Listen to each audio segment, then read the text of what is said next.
What is up, my bully boys? Back here in our video. Hope you guys have an amazing day. Today, I'm delivering to you guys a live Twin Labrynth deck profile plus a match replay so you guys can really see this deck in action. This deck got a huge upgrade in the latest set, rated to the abyss, that card being Mochami Fool Loss.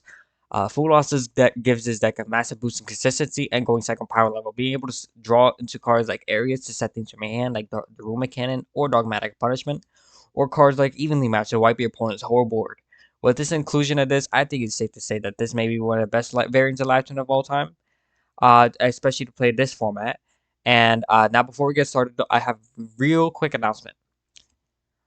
Yo, guys, stop asking where I get my pics for my thumbnails. That is specifically top secret. I can't be linking Goo like that. You know what I'm saying?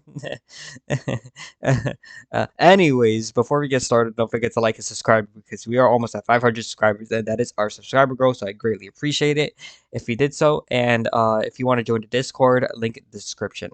Let's waste any more of your time and hop right into it. Alright, so first off, we're going to just go card by card real quick, show you guys go real quick while I'm running certain ratios, and just go through over the whole deck profile.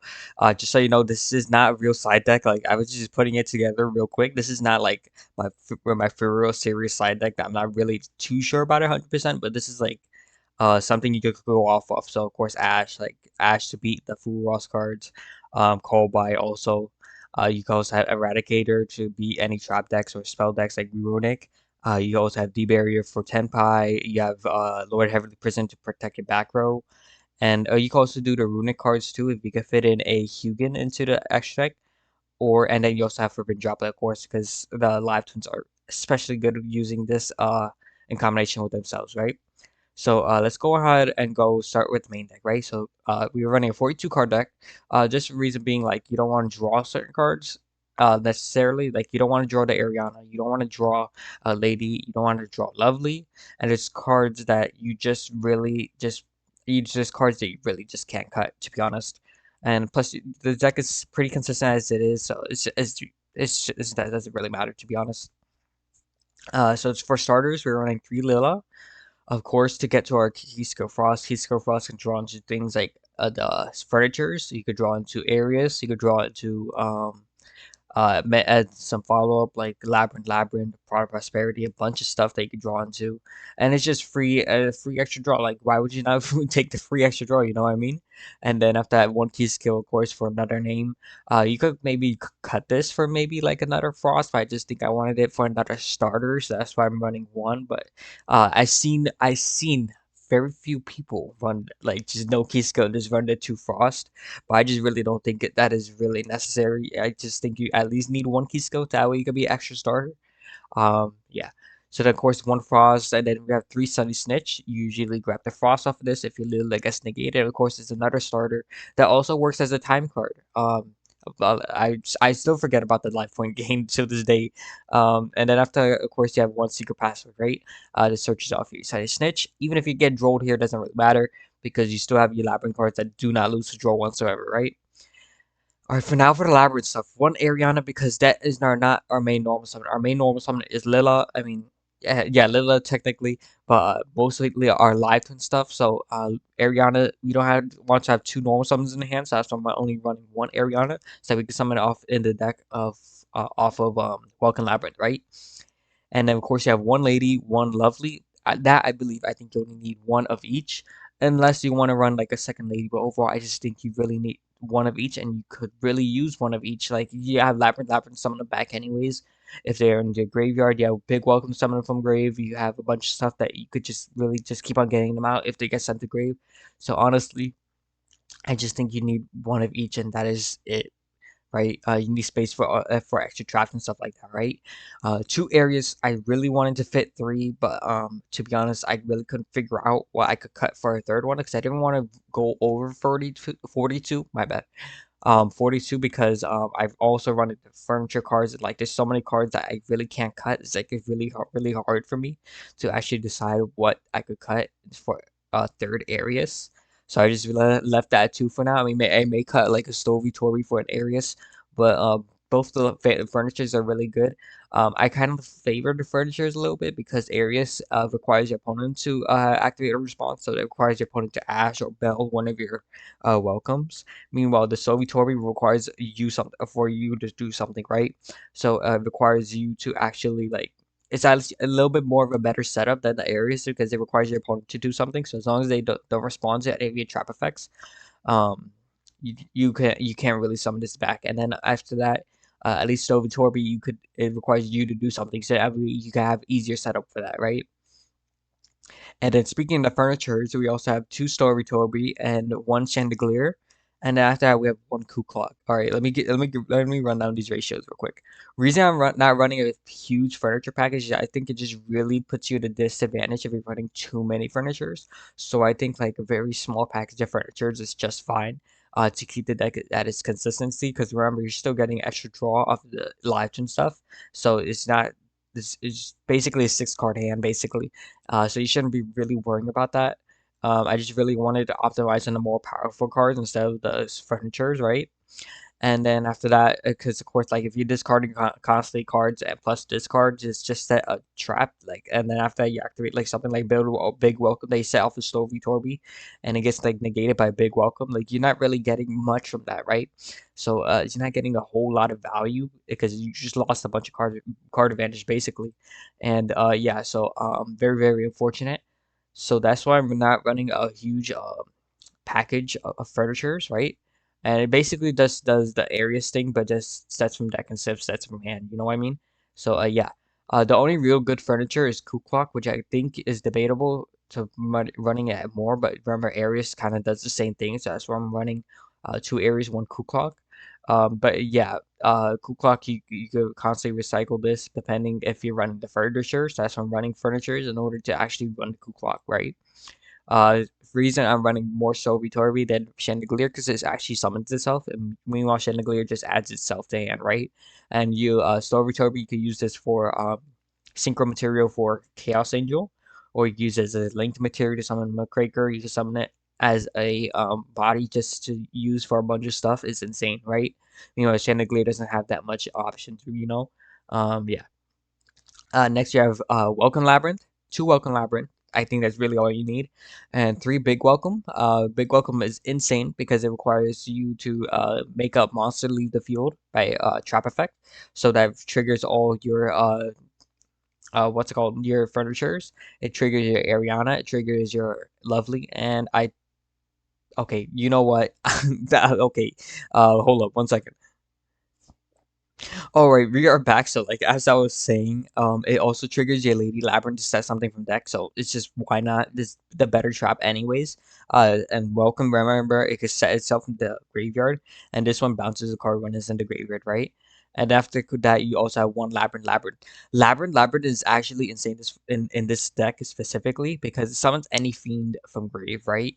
So and it also makes your cards like have an additional effect to pop a card, but in Labyrinth, what it does, if you activate a non-Labyrinth normal trap, especially summon one fiend from your graveyard, I believe, or hand or grave, which is even better, right? It summons back Trouble Sunny, right? You can summon back Trouble Sunny, you can summon back one of your Evil Twins, you can summon back any of your Labyrinth stuff. It's really insane. It's actually kind of nuts, not gonna lie. So definitely worth running this. I definitely wouldn't cut this.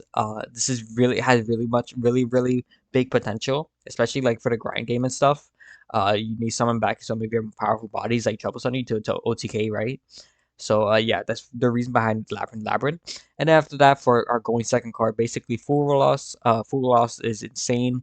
Uh, Surprisingly, if you're playing pure live tune, you can actually like run Full Loss on main, even if you're going first, because as long as you don't set anything, you can go Trouble Sunny Chain Link 1, and then since you control no cards, you can actually go full loss on your opponent's turn, and then you could be drawing a bunch of cards, and then after I resolve the Trouble Sunny, and then do key skill and Lila, pop a card, draw a card. You know what I mean? So it's just so good. It's so nasty and freaking pure live tune, right? And then after that, you have Prod Prosperity for consistency. Two trap trick. I really don't think three is good, to be honest. Especially if you only have like three targets. You only have I only have imperm, punishment, and Duro mechanic. Excuse me. And then you also have a big welcome and welcome labyrinth, right? Like, but you never really go for these. You really go for your better normal traps. So yeah, two trap trick is fine. I mean I may cut this to one just to run like a normal another normal trap like Axe Dragon's Fridges or something like that. But I'm not 100% sure, right?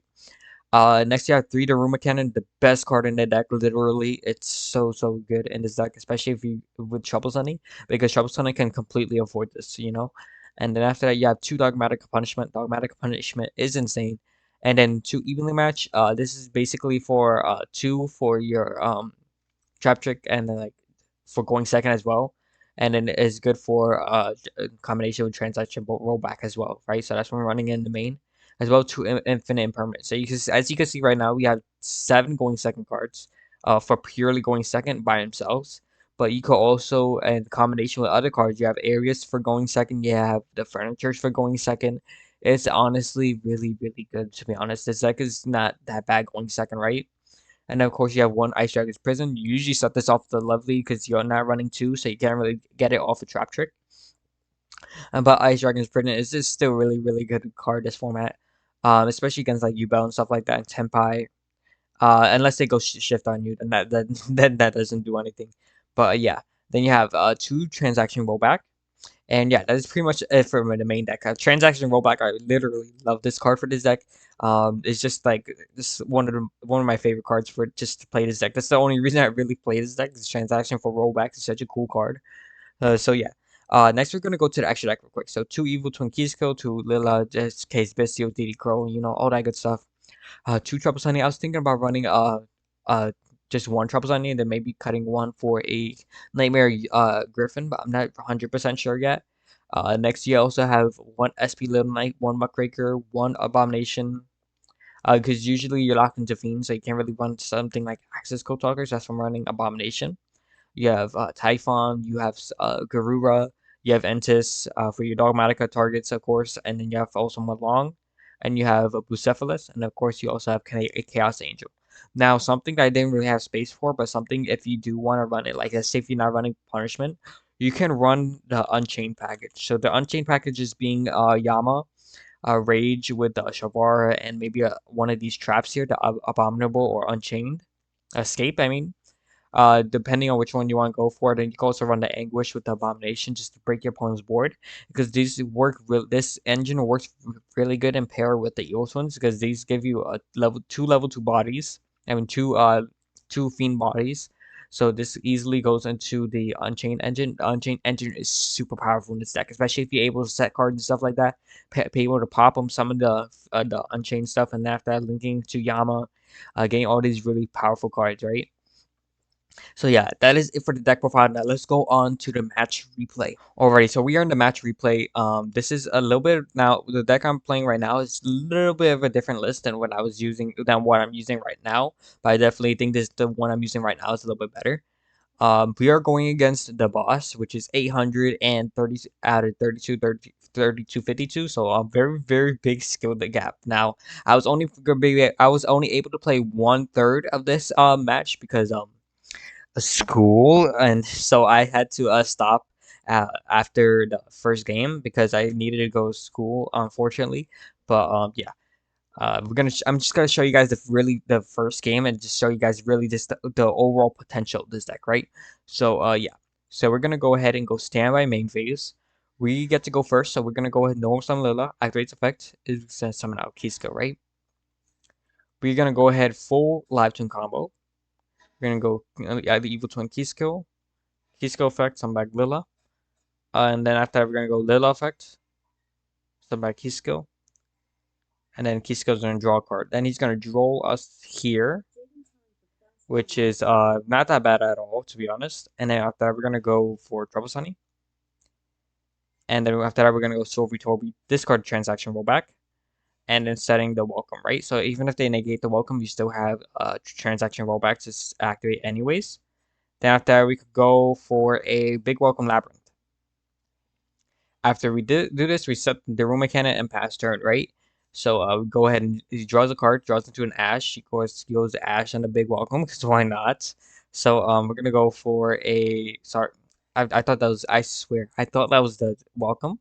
So I just gave up a huge advantage to just knowing what the other one was. So we're gonna go ahead and summon a Ariana from deck. Send those to the grave. Ariana is gonna go ahead and add any Labyrinth card from deck to hand. Now we're gonna add Lady because we still have a trap face down, so we can still activate it. So he has Fenrir. So we're gonna go add Unicorn here. So next we're gonna go banish, and then we get to draw a card here. And then after that, he's gonna go ahead and banish my monster. So we're gonna go transaction rollback. Uh, do the effect of Big Welcome. So it's gonna special summon, then return a card to hand. So that we get to avoid the Fenrir banish, right? So then after that, we activate the both effects of Chandelier and Story Tori since the card left the field by trap effect. And yeah. Oh no, and then we weren't supposed to activate Welcome, right? And then we also activate Lovely too, since she was on field when the Ariana left, right? And then so that way we pick a card in the hand to pop, right? So 5 again. So we get 2 5s and then a 2, right? So we get to pop the Flame Verge, right? So we get which is I don't really think he minded that really because Flame Verge is doing nothing in hand. So next he adds the wanted, sends the unicorn, summon the witch, and basically I just have so much advantage. It's not even funny. So that he just passes the game, right? So yeah, that's really just what this deck is all about. Putting on pressure, constantly putting on pressure your opponent with your powerful trap cards, gaining advantage from your labyrinth stuff. It's just really insane deck, and I definitely recommend you guys trying it. So that is it, my bubbly boys. Have you guys have an amazing day. And I'll see you guys next time. Peace.